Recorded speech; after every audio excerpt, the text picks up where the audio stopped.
Okay, hello, good evening, and welcome to the Sunday night breakdown. Dan Routledge and Dave Forrester with you. Slightly earlier this week, we've had another COVID postponement. This Sunday game, Cheshire Phoenix against Sheffield Sharks, not taking place today. So we're going to look back at the other 4-5 games that have taken place this week. And Dave will start with Plymouth against Leicester. It finished Plymouth Raiders 71, Leicester Riders 77, a record equaling 30th consecutive victory for the Riders over the Raiders. And in some ways, it looked a bit like last week for the Riders. They were up 10 with a few minutes to play, and then suddenly it went a little awry, and Plymouth came back, but they were able to see it over the line in the end. Yeah, we only caught 2.5 quarters of the game on the DVR player, unfortunately. But it was a game which you didn't feel that Leicester were going to lose, and both teams are coming off a pretty gut-wrenching loss. Plymouth and Sheffield, and Leicester against London. Plymouth were further hampered by eBay not playing. Yeah, and that's a big loss against Leicester, particularly when Nelson, Henry, and Fraser were coming off a combined 2 for 16 game, and they're going to go back to those guys. And I think they had 25 points. 25 between them, yeah. Yeah, in 33 minutes, which is massively different production to what they had against Leicester. And that said, one of their best players, one of Plymouth's best players this season, in kind of a quiet role, has been Ochirobia. And so maybe they don't lose quite as much because they gain a little bit offensively with Ochirobia instead of eBay. But it would have been interesting to see that the Leicester big guys go up against him to see if they could finish against him at the rim, because he really is a defensive weapon. That said, there was a couple of reasons I didn't think Leicester were ever going to lose the basketball game. Firstly, Plymouth had no shot at guarding Crandell, and they didn't really have a plan. I don't think. I didn't see one. He was fouled 11 times in the game, and basically, when the game got down to the fourth quarter, and it got down to the end of the fourth quarter, Rob actually made an interesting decision about 2 minutes to go. He went small. He took both the centres out. He had both the centres out. And he had Lee at the 5. He introduced Corey Johnson at the 3. And he normally finishes with Connor Washington, Crandall, Jamel, William Lee, and one of the big guys. And he took both the big guys out. Neither of the big guys was in. Inserted Corey Johnson. And they basically went to Crandell, on the screen in row with Lee, and Plymouth couldn't guard it. And so you always felt they were going to get there. The second reason was just Plymouth's offense, I'm afraid, doesn't give me confidence in tight situations. I mean, the reality is that the reason they were in the game was because my man Mike, who we signed in Newcastle last year, he came in and played like an American who knows the league off the bat, with a point to prove. And he made some shots, and most importantly, he shot the ball without hesitation. I think he had 26 points, 5 of 12 threes. Out of 71, and that's going to carry you so far. But ultimately, when you get to the end of the game, you need the guys who've been there a little bit to take over. I'm very much on the fence in relation to the point guard, McGill. He was pretty much non-existent in the clutch, and there was too many offenses which kind of ended up with a contested 20-foot jump shot with 5 seconds to go. The other thing which I thought was interesting was, a couple of things were interesting. Rob went entirely cautious in relation to timeouts. He wasn't going to blow another timeout. He got 5 points up with 5 seconds to go, and he's calling one to advance the ball, which is good. I hope he's listening. But secondly, Plymouth still played 10 players, and that was without eBay, without Lawrence. So they still played 10 players, and they shuttled their rotations around a little bit. And just a little one for the coaches out there, and this is a decision that all coaches have to take at all times. The turning point in the game may well have been 4 minutes to go in the second quarter. Ashley Hamilton picks up his second foul. And it's always a decision for a coach at that point. Do you leave him in? Take him out. PJ left him in, absolutely understandable given you don't want him to miss a minute, you want him playing 34 minutes in a game. Of course, he picks up his third foul with a minute to go, he comes out. But Plymouth then make the decision not to start him in the third quarter because he got that third foul. Yeah. And in the third quarter, and they also didn't start Will Neighbour, who played, I can only assume has been injured, but he played 7 minutes in the game, and they started Ryan Beastie instead, and Ryan Beastie didn't make a shot. He was over 3, he had no points. So they end up starting the third quarter with a totally different lineup to the one that starts the game. And at the beginning of the third quarter, their offense was awful. They couldn't get a shot against Leicester. And I think Ashley came back in at the 5-minute mark, but by that time they were down maybe 8-9 points. Yeah. You don't want to be giving Leicester 8 or 9 points. You just can't give that, at that point, even if the game's a bit of a slugfest, even if neither team is shooting the ball well. You know that Leicester are going to make enough decisions. So it's one of those things, if you keep him in with 2 fouls with 4 minutes to go, you're kind of riding with, well, even if he gets his third, he's still my guy. Yeah. Maybe you should start him at the beginning of the third quarter, but you don't the fourth. And, I mean, to be fair, PJ's always been that sort of guy that he will trust his main guy like that not to pick up that third foul. Yeah, absolutely. And it's just those little things and the decisions which, as a coach, they're never right and they're never wrong because you're totally at the mercy of events that follow. And so you don't know if a guy's going to get a bad call or maybe an offensive foul when he's trying to make a play or something like that, which can make it worse. I think PJ would probably go, if he had his time again, I think he would probably have started Ashley at the beginning of the third quarter as well and just ran with it. Yeah. But, that's, as I say, that's one of those decisions which, it's an impossible decision to make. But it does make a difference. If Plymouth start well in the third quarter without him, and he comes in, then they're off and running. Yeah. But overall, I thought excellent win for Leicester. The fact they've beaten Plymouth 30 times, I'm not sure if that says more about Leicester or more about Plymouth. But to win down there, that must be about 15 wins down there in a row. Yeah. And there've been some random ones. There was a game a couple of years ago where I think they were down like 12 with 2 minutes to go and sent it to overtime and somehow won the game.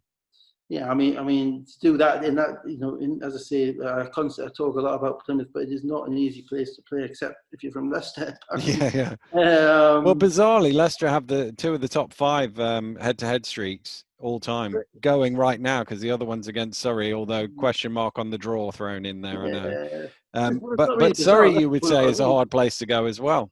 Yeah. Similar sort of thing. Yeah. But there we go. I remember there was a time when we used to play Newcastle, and I think we got to about 22 against Glasgow. Yeah. And it didn't. There's no rhyme or reason to it. No. Because they were good teams. It's just one of those things that for whatever reason, every time we played them, something happened which helped us.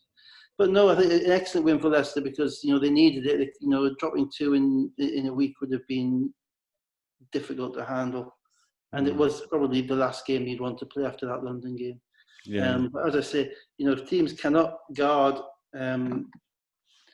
Crandall and their bigs, then you're going to have a problem in the screen and roll. Because actually, Gino didn't shoot the ball that well, really. I mean, he got 19 points, but he was 10 or 12 from the free throw line for his 19 points. That's right, and he was getting there and he was drawing contact.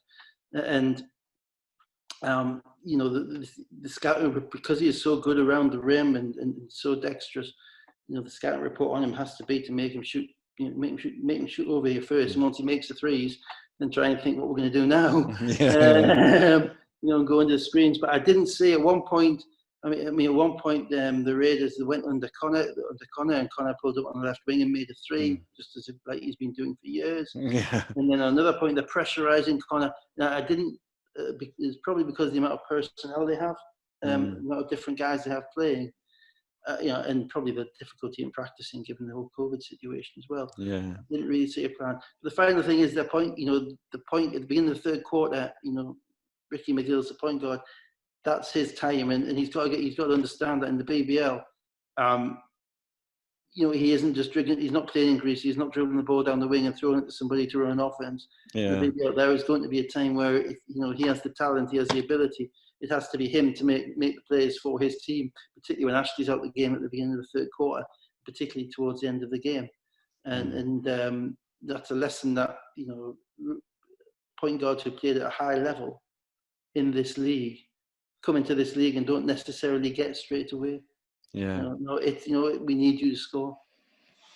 Well, let's actually, as we move on from that, it's a simple game in the end. I saw it on Synergy that actually Plymouth had 10% more possessions than Leicester in that game, but they only scored on a third of them, and Leicester scored on half their possessions. If you score on half your possessions, you've got a better chance at it. Yeah, absolutely. And a lot of their offense, Plymouth's offense, as I say, a lot of their offense was more sell. You know, 26 out of 45 points and playing fearlessly and shooting the basketball, but they weren't really assisted baskets. Not many of them. They were, because he was playing off no practice. So he was just making plays, and somebody else had to step up to help him to make plays. And I don't think necessarily they did, and that's probably why they were held to 71. Let's shift on to Friday then, and the Northwest Derby in Worcester. Cheshire Phoenix 74, Manchester Giants 84. Giants, obviously they've been off. They've not been able to do anything, but they came flying out the blocks, got up 16 in that first quarter, and really I did wonder at halftime whether they'd blown it, because I thought their transition defense had really allowed Cheshire to come back into the game.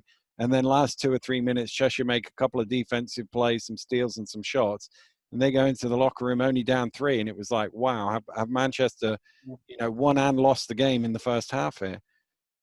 Yeah, it was interesting because Danny changed the starting lineup, moved Jordan Whelan into the starting lineup, brought Jack Hudson off the bench. I think there's some sense to that, albeit Whelan was a really good sixth man. He was, you know, looking to come in and just be a scorer.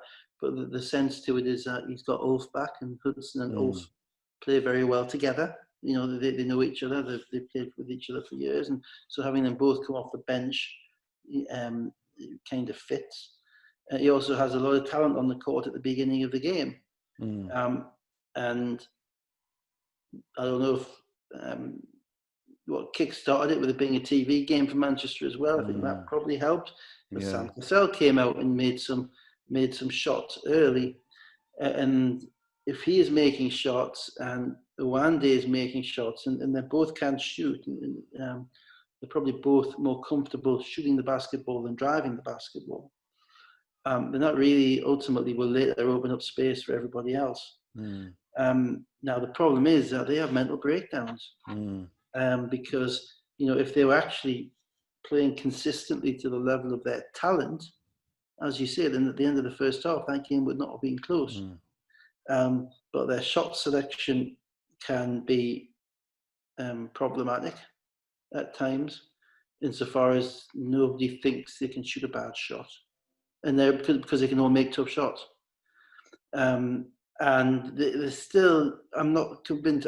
Cassell isn't really a true point guard. That's why he started Hudson most of the season. So at times their ball movement can get a little bit sticky. But what they do have, obviously, when he's going like that and able to stay on the court, is Brady hoovering up the offensive glass to get them second shots. So even if bad shots go up, Brady's a solid enough finisher off his own offensive rebounds. Not one of these guys who just gets it and just misses, but he's a guy who gets it and can convert or can make good decisions. That helps them score. Defensively, they've got a lot of work to do to get to that next level. They really do. And it's not their defensive abilities, it's a mentality. You highlighted the play on the television when Hexham anticipated the play. The away play and looked to the wing for the double screen to see his guy, took his eye off the ball, and William went straight to the rim. And that's not picking on Hexham, but it was taking a shortcut. You got to see the man, you got to see the ball. Ultimately, everybody in this league can score on you, and there's a number of other times whereby you think, you're committing that's a dumb foul. And what you say about Leicester all the time, they defend without fouling, and Manchester defend a bit more emotionally at times, and that causes them problems. And as you say, the transition defense, to be fair, for both teams was abysmal. You know, and they're the little things that will cost you games against the top teams, and that's why I fear for them against London on Tuesday, because I don't think they can trade shots with London, because London will get run-outs and Manchester won't. And London will get enough run-outs to separate themselves in the basketball game, particularly if London are locked in. So yeah, you know, Cheshire's defense wasn't much better. People, you know, seeing Breon Brady go from the 3-point line on his left hand to get a layup, you know, you've got to send him to his right. You know, we've been here 3 months now. Everybody should know individual scout reports. There was a time I think Lyle Hexam just shot the ball and Jalen Hayes was just stood there. Literally, not even a hand. But that's Lyle Hexam. He's a shooter. That's what he does in the first half. And there was little in the way of reaction. And it was actually, you pointed out on the television, it was Lufadeju whose energy, you know, really impacted the game. And the difficulty with that is nothing about Lufadeju. Dizzy, it's, you know, it's what he's there for. It's what he does very well, and it's what his team needed. But if he is separating himself from the rest of the team in the way that he obviously was, and to be fair, Ross was pretty active as well. But if they're separating themselves from the rest of the team in relation to their energy, well, is that because his energy is really, really good, or everybody else is not dropped down? Is not. And you know, I didn't see them get down and guard the way they needed to guard Manchester. And that's not, to be honest, not just on Cheshire. That's on nearly every team I watched this week. You know, there's a time whereby you have to know who you're guarding. You have to know what you're taking away. And I didn't see that with Cheshire. So I didn't see anything out of Jalen Hayes. You know, he's far better than he's been this year. The last 2 years, he's been excellent in the league. He was blowing layups in transition. He was being caught, you know, being taken off the dribble by Sam Cassell, which, you know, shouldn't be happening. In the play that Brady got a dunk for. And just and Jimbo Lull is doing what a big guy is meant to do. Yeah. The risk is that they become a little bit Jimbo centric. Yeah. And that's not criticism on him. He's doing what he's meant to do. But they need to get some energy from somebody else. And they need just to play with just a little bit more oomph about them. Yeah. It was interesting, actually. We obviously had him mic'd up on the Sky cameras, but listening to Ben, the clips of it going through, it's quite an insight to see how frustrated he was getting during the game with the team. Well, it's interesting because, I mean, at the end of the game, McCall and Hayes were sat down. You know, you're in and I absolutely understand why, having watched the game. You know, if anything, it could have happened sooner. McCall was in foul trouble and never really got going. You know, I think Hayes just shot on one too many 8-foot hook shots for Ben's liking. He ended up finishing the game with, I think Kyle Carey had hardly played. He was on the court and Lufadeju was on the court. And, you know, he's absolutely right to do that. But the reality is that if your main guys aren't showing up, it's very difficult to expect the other guys to come in and win the game for you. Yeah. You know, particularly the makeup of that team. Yes, well, they've got 6 players, and Kyle Carey's just come in, so he's the 7th guy. So they need production from everybody, but they need energy from everybody. It doesn't have to be. Not everybody has to score. You have to rebound. They have to defend, and they have to take care of their position. So they've got some stuff to do. I still think it's going to be Ross. I think Ross and McCall have a little bit of work to do with each other. I think McCall's probably used to being a bit more ball dominant than he is. Than he's being allowed to be at Cheshire at the moment. But, you know, maybe he just picked up a few fouls and never got into a rhythm, so it'd be harsh to call that off a couple of games. But, you know, Manchester, talented but flawed. Cheshire, talented but short benched, and in reality cannot afford 1 or 2 of their guys to no-show. I think that's about it, really. Right, let's move on to the second game chronologically on Friday, which was London Lions 109, Newcastle Eagles 89. You've obviously been involved with the Eagles for a long time. Not often they give up a 100 109 points, but they got behind early.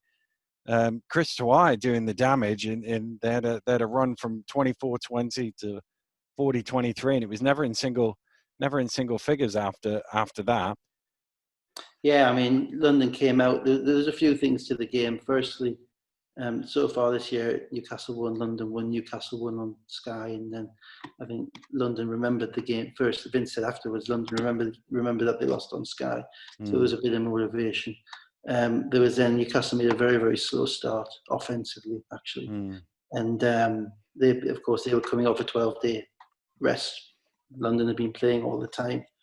And that does have an impact, albeit you wouldn't want it to have as greater impact as it had. Thirdly, London are really getting it together, and they're not. It's not that there's a number of different reasons. One, for all the players Vince has, he's shortened his rotation, and particularly in the big games, particularly in the games that he knows that he's going to need his guys. So in this game, Lockhart, Ikenwin didn't get off the bench, even though it's a 20-point game. Or didn't get off the bench much, if anything. Secondly, those guys are playing together more, and they know each other, and they're figuring it out. So whereas in the last game at Newcastle were able to get into their heads by basically Gordon guarded Liggins. Liggins got frustrated. Robinson got frustrated. Vince had to sit them down. And they kind of broke apart a little bit. 2 months later, there's nothing like that happening. No. And the reason is that they, as I say, they know each other. And the best example of that was that Newcastle tried that again, but straight away, bang! They found out this time Fluger was starting instead of Sayers, so they lose a little bit of size at the 3. But because of the way the matchups were, because he wants Gordon to guard Liggins, that means Fluger's on Parker. And they recognised it immediately, and they were straight down there, and they were getting layups from the very beginning. So that bit, Newcastle were on their heels from an early start, and that's just knowledge of each other and understanding of each other. And Liggins didn't score much, but he had no issue with it. And this is the difference, because 2 months ago, he was visibly frustrated by the struggles he was having. Now he's entirely comfortable in his role, and he knows that he's got Parker, he's got Robinson, he's got Dirk Williams, who was a sneaky MVP candidate. Yeah, he is. Yeah. Really is. I've got it here. Dirk was 4 of 4 threes, and at that point he missed a couple today, but at that point he was 33 for 61 from 3-point range in the league. He's dropped down after Saturday's game to 53% from 3-point range, but he can't miss. To be 53% is great, but to be 53% and a volume shooter and a jump out the gym athlete as well, so he's scoring on the fast break. But as I say, a sneaky MVP candidate there. He's perfect for those guys, and the best thing is those guys are enjoying him doing that. Doing it, yeah. And that's the biggest thing. So he went for 30 points in 28 minutes against Newcastle, something like that. Something silly. But as you say, the other factor in the game was Tawaya and Ali Hodzic, who shared minutes at the 5, and they basically destroyed Newcastle inside. Yeah, we had, I think, about 38 points between them in the game. Well, for Tawai, it was a career night. It was his BBL high, 22 points. He had a double-double, only the 3rd time he's done that. It's only actually the 4th time he's got double figures in 36 games in the BBL. 22 and however many, and Alex came in and he had 14, I think, or 12 or something like that. They scored 34 points in 36 minutes. But watching the game, they must have had 13 field goals between them at the rim. Not 4 feet from the rim, not 6 feet from the rim, literally at the rim. Yeah. And if you look at the points in the paint on the score sheet, it's not always entirely accurate. 60 points in the paint, and this comes against Newcastle, who when they lost to Leicester in the season, Leicester had 56 points in the paint. Last week at Glasgow, and Glasgow scored on them. Jack Donnelly had a career night. He had 23 and 10 again. Newcastle in 20 minutes in the paint, and they're going to have to handle it. They're going to have to deal with that in some way, because at the moment, the word, I think, is out that you attack Newcastle down the middle. You attack them at the rim, and then you go and try and crash the boards as well. And they're simply, they have to find a better way of creating bodies. Newcastle didn't take a charge in this game. I think they blocked a couple of shots, but that was about it. And teams cannot, you can't be top. You can't be aiming to be top of the league if teams are scoring that easily at the rim against you. So Ian's got some stuff to work on in relation to. It doesn't get any easier because he's got Crandell and Nelson Henry on the way on Tuesday night, and that's going to be absolutely critical to that game as to how well they can defend the paint. Of course, the problem with Leicester is that if you defend the paint too well, it goes out to Corey Johnson and Zach Jackson, and they beat you with threes. But to be honest, Newcastle got beat both inside and also on, as you've said with Dirk Williams and the other guys on the perimeter. So if you're going to get beat, you've got to pick a way to get beat. Yeah. You'll see you're going to beat us this way. I also thought early on when London got the lead that they kind of did to Newcastle what Newcastle do to other people, in that they went quick at them, scored quickly, and they also took that away from Newcastle. So Newcastle didn't get those, the scoreboard just churning over in the way that it usually does. When I thought it was a little, as I say, it was a little bit because Newcastle were a little bit off because they hadn't been there. They're not getting, they've not got anything out of Fluger for a while. Since the G break when he came back with a bit of an injury, and they've got to make some determinations here because they're rotating Fluger and Sayers and Lasker and all sorts of, kind of filling a gap at the three almost. At some point, Gordon moved to the three and Defoe moved up to the five and the four and Maxwell the five. So they've got some little things to deal with there. But London are best playing fast. Let's be blunt. London. I wouldn't talk that Newcastle will play fast. But the difference in the game was that London were able to play about a quarter and a half of defence. Yeah. Now, at the beginning of the third quarter, Newcastle came out and shredded them for about 7 minutes. And Fletcher had about 6 assists in 7 minutes, and they were getting dunks from Maxwell, and they were kind of on point. But at that point, that 7 minutes made a 23-point game into a 15-point game. Yeah. And then Dirk makes a couple of threes, and they get a run out in transition. It's back to 20, and the game is not there. You have to get stops. And you have to, at some point, you've got to, it's got to get ugly. You've got to get that rebound you're meant to get. You've got to take the elbow at the chin and take the charge and just find a way of discomforting the other team. London, as I say, London are best playing fast. They need if anything, they need more possessions than Newcastle. They've got more. They've got more athletes. Yeah. So God knows what, goodness knows what speed they would be going if they had Newcastle's that mentality of push it. Yeah. I think they do, but Justin's never really been that type of point guard. He's more controlled. I think with Kevin Ware, with Ware on the court, and all those other guys, and all the fresh legs. And to be fair, as you say, Tawaya had a career night, but Tawaya is playing really solid. He is playing really well. Absolute credit. They started the season with 5 centers. And he has, I think, he's taken that role, isn't he? He's gained the confidence of the rest of the guys and the coach quicker than anybody else. And I would imagine that when that roster was put together, you looked at it and you thought, well, is he even going to make the 12? And actually, he's a key part in the starting lineup for them. Yeah, and they fitted, and again, for this, you got, Vince has to get some credit as well, because it's a very NBA style offense now. They space the court. They have the one big guy who sets the screens, one big guy who's always rolling from the foul line back down to the basket, so the other guys can penetrate and dip it into him, and he can finish. They're not throwing the ball on the post anymore, which is basically when their offense was ugly at the beginning of the season. It rarely, if ever, goes in the post. Parker a little bit. Even then, he turns and faces up and shoots the ball generally, and they've modified their style to a degree whereby it's more than difficult to guard them. I mean, Justin wasn't on in this game. He missed 3 or 4 shots, 3 or 4 threes off screens that he could easily make in another game. Yet despite that, Dirk Williams went off, Talaya went off. You get 56 points from those two. Liggins doesn't care, which is great. They're riding a wave at the moment. They are, yeah.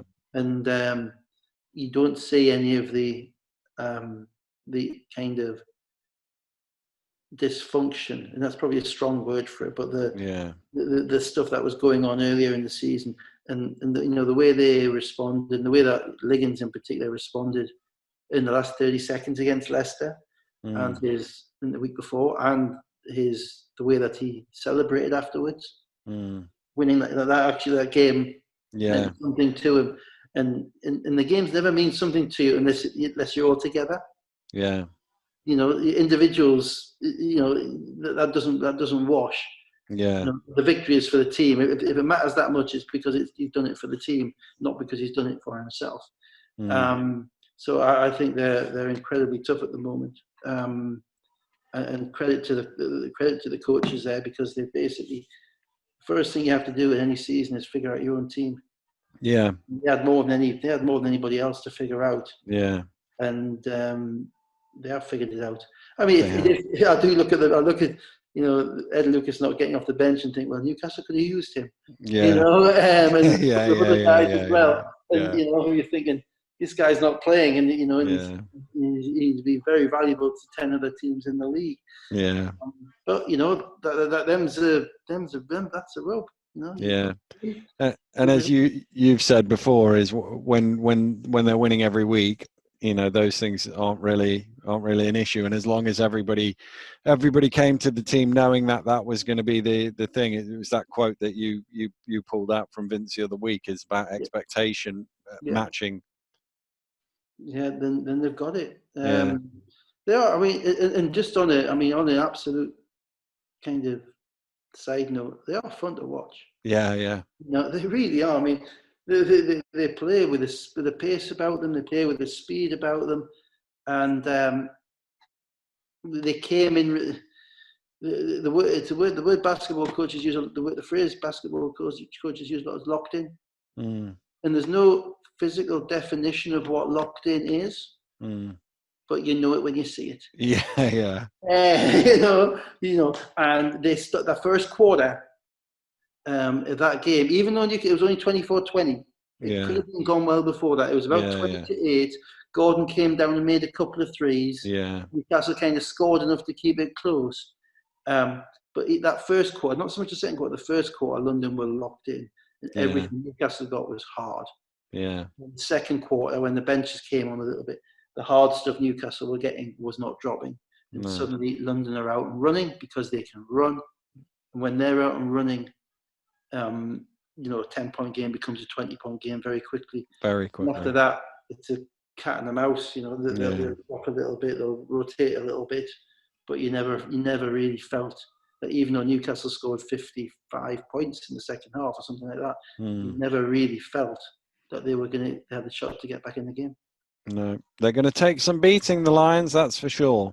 Let's move on to the other TV game on Friday night in Worcester, the Wolves against the Rocks, 83-77. And I suppose the first port of call, I mean, we should really be talking about all the newcomers, but let's talk about the guy on his way out the door at the Worcester Wolves, Matthew Bryan Manning, playing like a guy who was advertising his services to everybody in the league.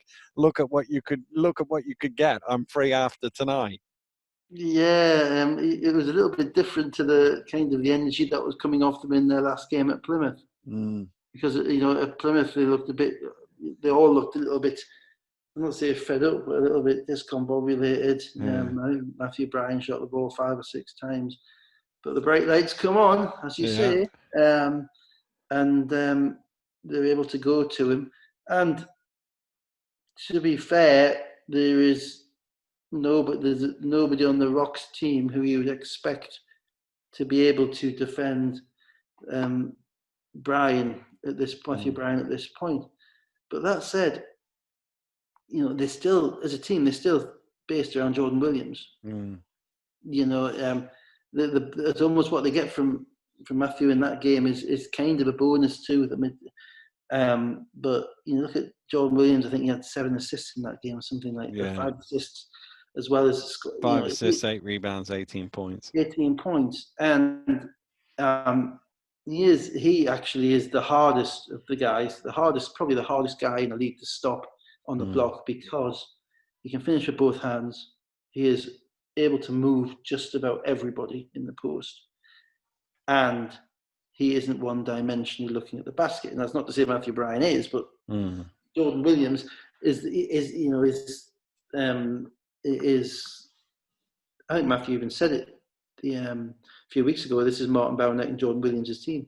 You can actually understand why that is. But then he came out and gave them 17 points in the first.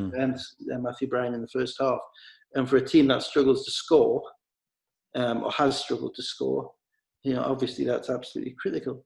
That said, the point guard really impressed me, and Brandon Anderson, because I wasn't sure. I think in the last week I said I wasn't really sure whether he would have the quickness to get to what he needed to do in this league. But he knows his game. He knows the shots he's meant to shoot. Now it helps that he had one of those kind of Mike Morsell, Brandon Anderson first real games. He made his first 3 or 4 shots because he was locked in. But I was really impressed with his decision making in that game. I think he is going to be a real pickup for Matt. Matt was talking to him a lot during the game. He shot the shots he was meant to shoot, whether they go in or whether they don't. Yeah. Communicating, he was pulling the group together. He really looked like a high IQ guy. The issue with obviously the question will be whether he continues to make the shots. Yeah. Is he that level of shooter whereby he can run the game from the behind the screen and roll at the top and say, if you go under, I'm going to beat you. But I'm really impressed with him, and that gave them an inside-outside balance, which meant they got off to a really early start. He had 17 points, 4 of 8 3-pointers. I thought Kimball was pretty good as well, but the other two new faces, well, still to be seen what they will bring. I was watching them carefully. Parks, you'll not know him until Matthew Bryan's gone, because now he'll get a proper role, and you have to see. I actually quite like Lawson because he struck me as being one of those Swiss Army knife guys. I wasn't sure what position he was, but he doesn't really seem to shoot it much from the outside, certainly not from the 3-point line. But there was times he was guarding guards. He was throwing the ball ahead when he needed to. A couple of times they needed a basket, and he pulled up and he made a play. And he kind of, the other guy a few years ago called Trayvon Palmer at Worcester. Another guy, Jamel Kennedy, both of those guys, neither of whom were real, what you'd call kind of scorers, but they both had something about them, and they both got on to play at higher levels in relation to their decision making and just their presence on the court. So I know he played. I think he played 30 odd minutes. Lawson. Yeah, he did. Matt obviously sees, so whether it might not be a numbers thing, but Matt obviously sees something in him he likes, and I can kind of one game, I think I kind of understand. But we'll obviously, as you say, we'll wait to see how we go. Parks, as I say, we can't really judge him until he gets the chance to play a little bit more, and he's not going to get many touches behind Brian Manning and Jordan Williams. But they're going to be tough because they got McSwiggan to come back as well. Yeah. Bowerneck didn't play either. Bowerneck didn't play, so you've got a rotation with, as you say, Kimball is a scorer, Anderson is a decision maker, Bowerneck is a decision maker, and then you've got your athletic wings in Lawson and in the shooting wing in McSwiggan. You've got Ian who can come off the bench to shoot the basketball, and then you've got your big guys inside as well with Williams and Parks. So they have a chance to be good. He's got enough talent there. Obviously, the question is the only potential downside is that they're all the Americans are BBL rookies. So you're going to go up and down with them. They're not going to be there every week, because they're going to be going into different environments. So they've probably moved a couple of places in the table. In my estimation, anyway. on the basis of that game. That said, Glasgow came back. Yeah, that was, I was about to move it on to Glasgow. They had a 15-2 run in the fourth quarter, got it down to a shot, 76-73 with three minutes to play.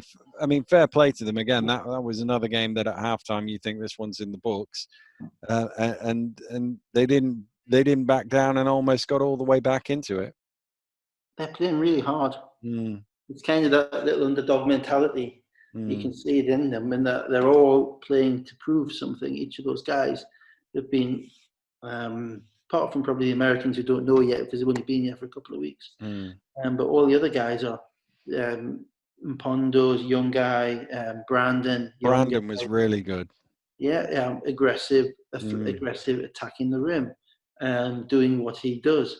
And because they play hard, that means that they're never going to be out of the game. I think probably the game in Bristol at the beginning of the season when Gareth complained that they quit in the third quarter, Bristol went a 37-3 run. That may well have been their line in the sand. You know, I know you guys, you're here as professionals now. You know, so you know you the one thing you cannot ever shirk on is playing hard. And we're seeing because of that they remain in games, and because of that. Because he's got enough players who are all trying to prove themselves, there really isn't that much of a difference between like the 8 or 9 guys he's running. No. But he did start Keeling. Yeah. Which is good. I think he had to because that then gave them a lot more balance in relation to the scoring. I think Keeling and Delph had probably more than half of their points in the first quarter, which kind of helped them. Struggled a little bit. They had 33 of 77, so they weren't far a million miles off half of their points for the whole game as well, to be fair. Yeah, and they're struggling again. They're struggling a little bit on the wing because you know their wings are basically Fraser, Malcolm, and Gareth, and Fraser's shooting the ball well, shooting about 18% from 3, and Gareth's not playing much. Yeah. So it was interesting that for much of the fourth quarter in that game, he actually had 3 guards on the court. Yeah. And Brandon is not a point guard. I think I can say that safely. That is not what he is. What he is an aggressive slasher driver to the rim. Probably needs to work a little bit on his jump shot, but to be fair, he doesn't settle for jump shots. He knows what he is, and he's attacking. Yeah. And attacks the glass as well. He goes after the offensive rebounds too. And so they looked best when they had Bunyan, Brandon, and Keeling on the court. He was using Keeling as the 3. The only downside to that was that if you go back and watch the last 5 minutes of the game, when the game was on the line, Keeling didn't really touch the ball. No. He didn't get many, and either wanted the ball in his hands at that point, and kind of the other guys kind of were the ones who shot it, and they couldn't quite make the plays that they needed to. So they've still got some work to do in relation to their pecking order. But overall, he doesn't have that much straw, and he's making some pretty solid bricks out of it. Yeah. And Delph, I quite like the look of him. He's more athletic than your average 7-footer. He looked pretty reasonable. Good numbers in Canada, and played at a reasonable level. And another big guy, who everybody in the league's got a big guy now, basically. So you need one. He kind of duplicates Jack Donnelly a little bit, but Jack Donnelly struggled to stay on the floor with his foul trouble. So Gareth's probably looking at that and thinking, well, look, we can't really play it. I can't really have Van Sowers or Quady as a backup 5 because they're just not big enough. So Boban can only play 15 minutes a game in foul trouble. That's just too much of a gap. So I need another big, and he's got a good one. They're a competitive team now. So he's got them to that point from being a team everybody was worried about, like the Bristol game, that they would just get blown out. And they've now kind of ascended to the point of being a team that you have to be aware of and has to play. The next step is to be a team that that is going in with the expectation of winning, and I don't think they're quite there yet. Can they get there without him on court? Well, it's tough. He sees these guys. Well, I say he sees these guys in practice, but they don't practice much. Now look, let me caveat that before you answer it. It's easy for me to say that because I just look at it and go, look at that roster. He's one of the best players they have. He's got to be on court. But I'm not coaching the team at the same time, and he's obviously coaching the team at the same time, and it's a bloody difficult job to do. Yeah. But I'm sitting there on commentary saying to Rowe, they've got this back to 3-5 points here. They need Murray on the court to close the game out, but of course he hasn't played in the entire second half. I think, to be fair, he's in a relatively unique situation in the BBL, in that, in the relatively recent BBL history, is I don't think there's a tremendous pressure on him to win. I think, at the moment, I think there is a development goal there. There is a goal to demonstrate that if you're a hungry young player, you're going to come to the Rocks, you're going to get a chance, we're going to make you better, and we're going to make ourselves a destination for players in that way. I don't think necessarily, of course they want to win, but I think he's got a bigger picture than just chasing a game in the last 4 minutes. Yeah, we need to get this win. I think what he's doing, and I applaud it, is that he's seeking the trust of his players, and you can't trust guys for 35 minutes and then say, "Oh, by the way, I'm going to do it now." As a player coach, and that's why the player coach thing is so tough, and that's why you're either you're better off being either out or all the way in. Yeah. So you're either leading from the front, I've got some experience of that, or you're out and viewing from the outside and only using yourself in situational circumstances, be it foul trouble. Yeah. And I think his demeanour for somebody who's a first year player coach is excellent on the sideline, because I know it's a schizophrenic job. It really is. And he has got that balance right now. As I say, the advantage he has is that the expectations are low. I think the demands are low, and I think if they are getting play like that, they're out of people like Brandon and Pondo, and now he's got 2 Americans that will go a little bit higher, but he isn't having to kind of find his best 6 guys and play them to try and get a win. Which is what, if you were trying to win, if you say, of course he's trying to win. Yeah, but winning was your only concern, you wouldn't be playing 10 guys. You'd have to make some tough decisions. Yeah. But what he's doing is he's getting a lot out of players that probably, when you look at their resumes and their inexperience, you wouldn't have thought he would have been able to get. No. And they just need that little bit of push, and that might come. The question is, can Issa Brandon be consistent and do it again next week and do it the week after? Can Pondo, he played 12 minutes on Friday night, on Saturday night, played 30 odd minutes today on this game we'll get to in a minute. Can they be consistent, or is he going to be constantly playing them off against each other? But no, overall, they're better than we thought they would be, I think. So, well, let's move on to the Saturday game. London Lions 91, Glasgow Rocks 74. Brandon did come again, another 20 points for him off the bench in 35 minutes. I mean, he's probably going to have to start at some point, given that sort of thing. But what I would say is, watching the game, is I thought London never really got out of second gear, never needed to.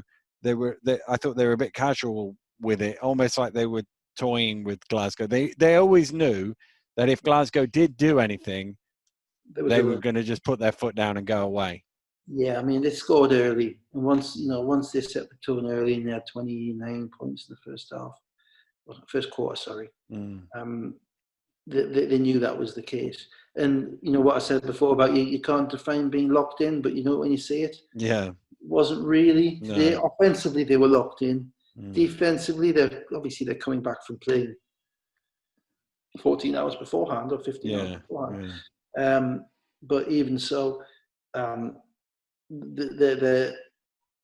Justin wasn't playing. Obviously, that actually probably helped them because it meant Kevin Ware got to run the team, and so they weren't shuttling.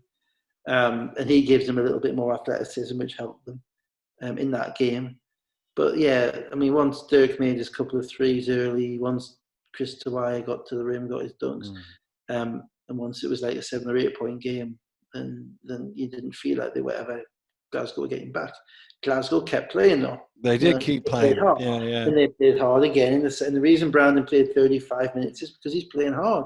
And Gareth can't take him off the court if he's playing hard like that. And they came back to within about 10 or 11. But again, it was almost a carbon copy of the Newcastle game. I think Newcastle game, London were at a slightly higher level throughout. But that was because of external motivations, like the fact they already lost to Newcastle, like the fact that both teams are top of the league. But they do, as you say, they have this confidence about them now. And if you look at the numbers, I don't think Vince played anybody 30 minutes. No, that was the stat I've written down here is that Lockhart had 9 minutes, and that was the lowest of anybody in the team. Everybody else played between 11 and a half and 25.52. Liggins was the top minutes. I mean, that is, you can't distribute minutes better than that, really. No, and then what that tells you is it gives you an idea of the comfort level of the coach in the game, because they're up 20 the night before, but the minutes aren't distributed like that. No. It's pedal to the metal the night before. They got 8 guys playing or 9 guys playing, and that's it. So that does give you an idea of their comfort level, and there's a significant talent disparity between London and Glasgow. But as I say, Glasgow are making up for that, certainly to a significant degree, not quite enough to get them over the hump, but they're making up for that by having young guys who are out there to prove themselves and playing probably as well as anybody could have expected them to. London is London. Well, they have 2 directions now. They can. The question with London is where is their peak? Have they reached their peak? Or are they building to a peak? Offensively, they're probably as efficient now as they're going to be. So their determination of how good they become will be, 1, about how much they commit to defense, and 2, how much they stay together. Yeah. And if they do both of those things relentlessly, then the only way to beat them is to get into a fourth quarter slugfest like Leicester did. Yeah. And that means you have to discomfort them with length. You have to have size, and they outmatch people on size and length everywhere. Every team in the league, Leicester's the closest, but every team in the league is outmatched by them for size and length. And if they utilize that the way they should do and they need to, and it's not right to say they're unbeatable, but you're going to have to get them into a battle. Yeah. My view on them, and I use the word as a compliment, is they have an arrogance about them. They have a swagger about them, in that I don't think they will get to that level that you're talking about, other than when they are pushed to that level or they feel that level is required. I think when they go in against a team that is 9, 10, 11, in the table, they're just going to go, we'll do as much as we need to do, and we'll beat them as comfortably as we can beat them. And there was elements of that against Glasgow. And as you say, when they're playing Newcastle and it's first versus second, they do it in a different way, and they want to win it's important to show how much better they are in that game. Yeah, and it's January. I fully expect them to beat Manchester. And then it's a cup final against either Leicester or Newcastle. The team that has the kind of the tools to challenge them best is Leicester, because Leicester has the length at the wing spot in particular. they have Johnson, Jamel Anderson, William Lee, Zach Jackson, who are all, 6'5", 6'6" guys. And that's the strength of London with, a big guard in Ware, Dirk Williams, Liggins, Parker, and the athleticism inside. But there's more. They probably London probably have on any given day the best player on the court. Yeah, who's most likely going to be Liggins. I think with Leicester and Newcastle can beat London in a close game, but they won't blow London out. Whereas I think London could blow both those teams out if they have the perfect day. Yeah, I think that's absolutely right. But that's always the thing when you're dealing with London. If you're the better team, then the other team has to play not a perfect game, but the other team has to be, 90% right to beat you by 1. Yeah. The best team is 90% right. They beat you by 20. You have to be up and they have to be down a little bit. That's what you saw in the first game of the season at Sky. And except to say that, the fourth quarter of that game against Leicester and London, London cracked a little bit. Yeah, they did a little bit. Yeah. Just a little bit. And it was the length of Leicester and the decision making and the swagger went. They weren't shooting the shots they were meant to shoot. They were a little bit kind of looking around at each other. So it can be done, but it can only be done if this game's in the 70s. You're not going to beat them if the game's in the 90s. The other question about it is how Europe plays in. Now, I think the reformatting of FIBA Europe Cup makes it easier for them domestically because they're not doing that travelling back and forth and flying into Newcastle on a Thursday night at midnight like Leicester did when they... Just stop there for a second. I've heard about that, right? They won that game. Oh yeah. Leicester did win that game. Yeah. No, that's true. That's true. Yeah. Stuff about how can we do this? They came and they beat us. They beat us by 50. We had to change our whole offense and beat them. Go down there 10 days later and beat them in the cup. So but you're right. You're right. But I suppose it's what happens either side of that. So obviously, if they do get to the cup final, that's right before the week of Europe. So whether that's in the back of their heads, and then when they come back from that, I don't know what their schedule is immediately afterwards, but depending on what's happened in those few days, and then let's assume they get through to the next stage. That's at the end of March, and again, might the games be stacked up either side because of what we've seen over recent weeks, and those sorts of things could still factor in. I think it's overplayed. I will be honest. I think it would be different if they were going to Hungary every week. Of course it would. But I think the way it is, I think there's nothing better for them playing a cup final if they get there, and then going off to Europe. I think that's the best thing in the world for them. It gives them the best shot. They'll be the most motivated. They'll be the sharpest because they've been played in the cup final, and they'll get the chance to go over there and show, hopefully, the BBL in a good light. And if they do that, then players like to play. And I just don't see the only time that I found in my time that playing 6 games in 12 days or 6 games in 14 days was a disadvantage was when you were injured. If you had 2 or 3, because if we were running with a squad of 8 or 9, if we were down 2 guys and we're having to play 6 guys, that it's a problem. But they're never going to be in that position. No, they got 2 teams, they got 3 teams to play, and I just can't. I think they may actually be benefiting. They may actually benefit from keep playing an NBA schedule. I mean, look, Liggins played 256 games in the NBA. They play every second night. I know from Flanoy that the hotels are a bit different to the ones that we stay. But even so, it's not a bad thing to play. No. Not with that team who is so much about rhythm, and so much about familiarity with each other, and so much about pecking order. So I think that they're really good. They're going to challenge other teams to go up to another level, which wasn't the case 2 months ago. No. 2 months ago they were another solid BBL team. Now they're a BBL team which has a much higher ceiling than any other BBL team. And good job by all the guys down there in sorting them out, and getting them ready to play.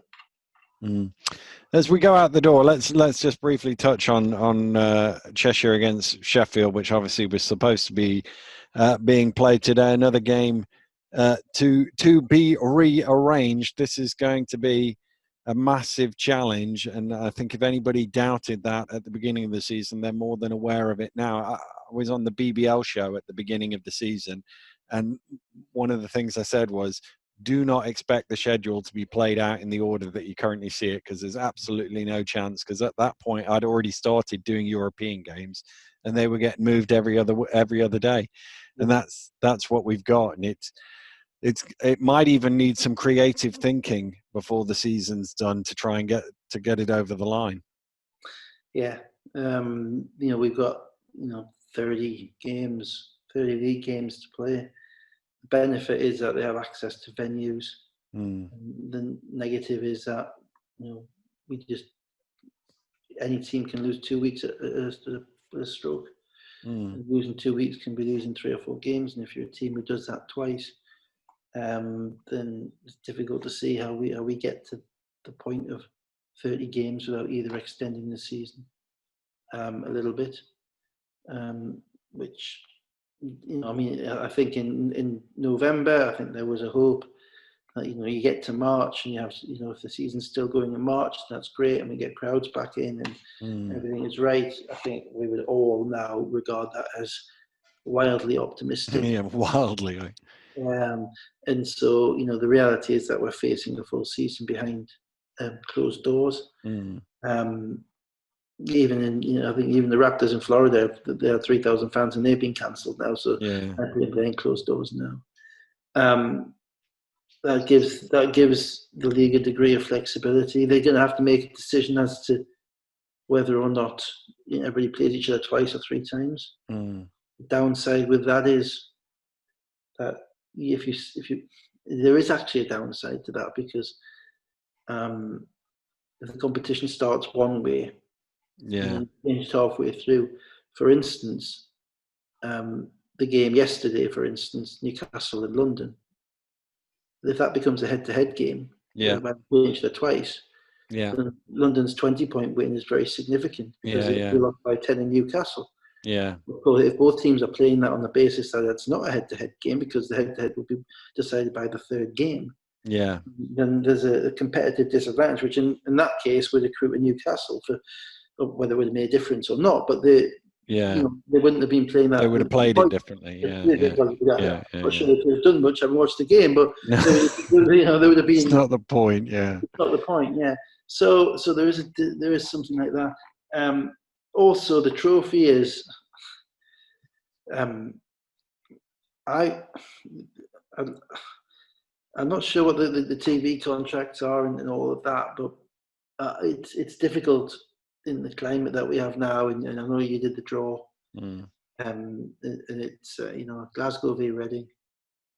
Reading have to go to Glasgow. Newcastle v Bristol. Newcastle travelling, all the way across the country to go to Bristol, and you're just looking at it and thinking, are these games going to get played? Are they absolutely necessary? Could we not, for the trophy, have gone to some form of bubble format? Whereby over a weekend everybody plays at a certain venue, and the TV could do what they want with the games. There isn't really. I like what the league's done in relation to the semi-finals of the cup, going to one leg. But from what the press release said, that came because the clubs were happy to do it, not because of any particular league initiative, and I can understand that when you're in the middle of a competition. Well, the not started yet. The two-legged thing came about sort of out of economics, really, wasn't it? It was sort of unfair and if you play central, everybody loses out, sort of thing. So how do you make it fair and do it? So that was one way of doing it, and there is no economics in it because there are no fans. So why cram another game in? Absolutely agree, and entirely sensible. But then, what we're doing with the trophy, Yeah, make that decision now. yeah, Let's if the trophy is going to be a meaningful competition, let's play.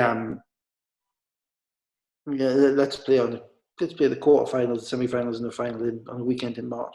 I don't know. I'm making it up as I go along. Let's play them in Leicester or in Manchester. Play on a weekend in March and get it all done in a week. Yeah. Do a Copa del Rey type thing in Spain. Yeah.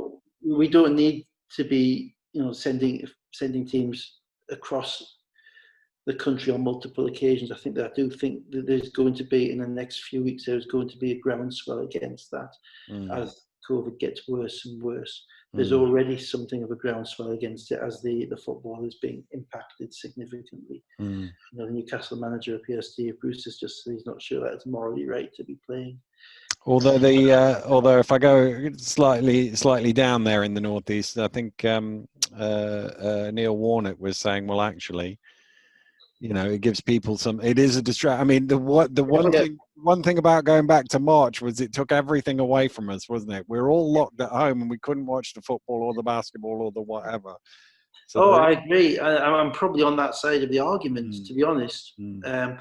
But one is also conscious of the exponential growth of this virus. Indeed, and the fact that the reality is that there is limit, and we're getting off basketball a little bit here, but there is little in the extent and significance of the current lockdown, which gives me any confidence that it's going to have any impact in reducing the horrific level of incidence of this virus at this point in time. And if it's not, then I do think there is room for the league, particularly in relation to the trophy, to be creative, and to create something which works, but also is club friendly and as you say, and is COVID friendly.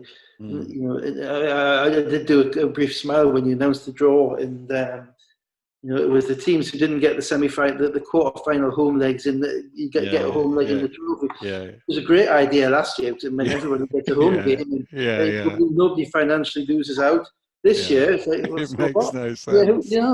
It's past. It's kind of past the time. It's past its point. And of course, you managed to draw London, Sheffield, London, Leicester, Newcastle in the top bracket. Yeah, you watch Bristol come through that now. I'm going to go out there and say Bristol are coming through that just to get everybody off my back. What happens, man. That's what it is. But I like, as I said, we've got venues, we've got empty venues. We can do things COVID secure. You've done some double headers already in the league with staff. Let's play these games in double headers in venues and get them over and done with, and have a finals weekend. Rather than have a finals weekend, and at the very least, whatever happens to the league, we can be in a situation where the trophy is done and dusted. It's not impacted by COVID. It's not impacted by people having to pull out at the last minute games and then having to reschedule games and stuff like that. That's what I would like to see, but we'll see. We will indeed see, and hopefully we'll have a full slate of games. Although I'm not going to tempt fate by saying we'll have a full slate of games to talk about next week. But we will park that for now, and myself and Dave will be back with you next Sunday to break down whatever is going on in the British Basketball League over the next 7 days. We'll see you then. Goodbye.